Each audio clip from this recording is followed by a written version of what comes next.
today I'm talking about eighth note grooves. These are obviously some of the most common grooves that we have.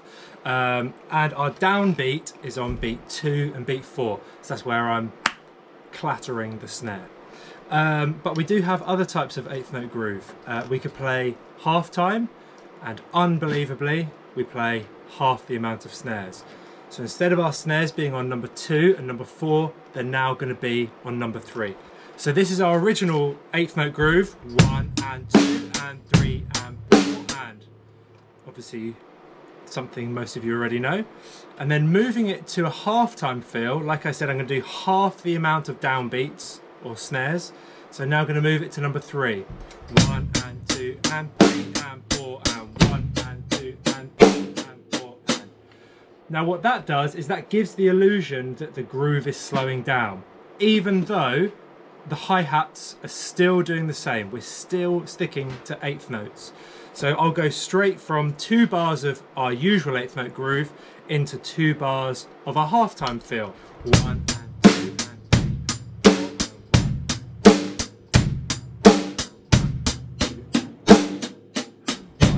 3 and 4. So you can see the beat feels like it slows down. This is really, really helpful when writing music, to give different time feels, even though we're not speeding up or slowing down. The other thing that we can do is we can play a double time feel. Now, unbelievably, we are going to double the amount of snares that we play. So, as I said, with a standard eighth note groove, we play on a snare on beat 2 and beat 4, but now it's going to be 1, 2, 3 and 4. So that means that our kick goes out the window. We will not be playing a kick on beat number 1. So I'm going to play, so now it's going to be both hands, right hand, both hands, right hand. 1 and 2 and 3 and 4 and 1 and 2 and. So going from a standard eighth note groove into this double time feel. 1 and 2 and 3 and 4 and 1 and 2 and 3 and 4 and 1 and 2 and 1 and 2 and 4 and. When we move this groove to a double time feel, my snares are now on 1, 2, 3 and 4, as I've previously said.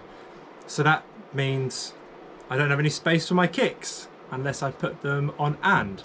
1 and 2 and 3 and 4 and. So all of the kicks are now shifted to ands. So I'm going to play a double time groove with no kick, and in the second bar I will add a kick. 1, 2, 3, 4, 1 and 2 and 3 and 4 and. So this becomes useful if we want to make the groove feel more intense. For example, if I just play with a downbeat on 2 and 4 and then ramp it up to 1, 2, 3 and 4, it makes me feel like I'm going faster.